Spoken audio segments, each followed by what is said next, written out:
আজকে ইতুমা শ্বশুরবাড়ি যাবে। দেখো এখানে ভাসান দিতে এসেছি, কী অবস্থা ঘাটের ধারের। দুর্গাপুজো, কালী পুজো, রাস সব ঠাকুর ভাসান দেওয়ার পরে এই জায়গাটার পরিষ্কার করা হয়নি।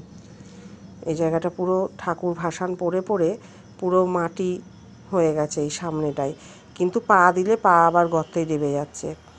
এবার সাধারণত এই ঠাকুরটা মহিলারাই ভাসান দেয়।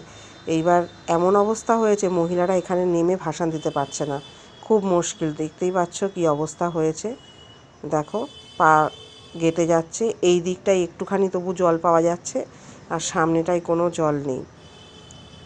তাই আমাদের অনুরোধ প্রশাসনকে যে আমাদের শান্তিপুর পৌরসভার যে ঘাট আছে,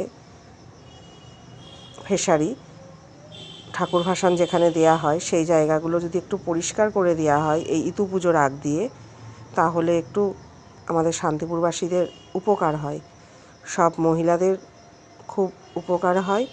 তারা এখানে ঠাকুর ভাসান দিতে পারে।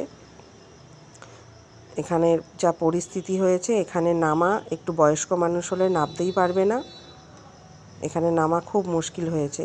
অনেকে দূর থেকে ছুঁড়ে ছুঁড়ে দিয়ে চলে যাচ্ছে, কি করবে, নেমে দিতে পারছে না, কিছু করার নেই।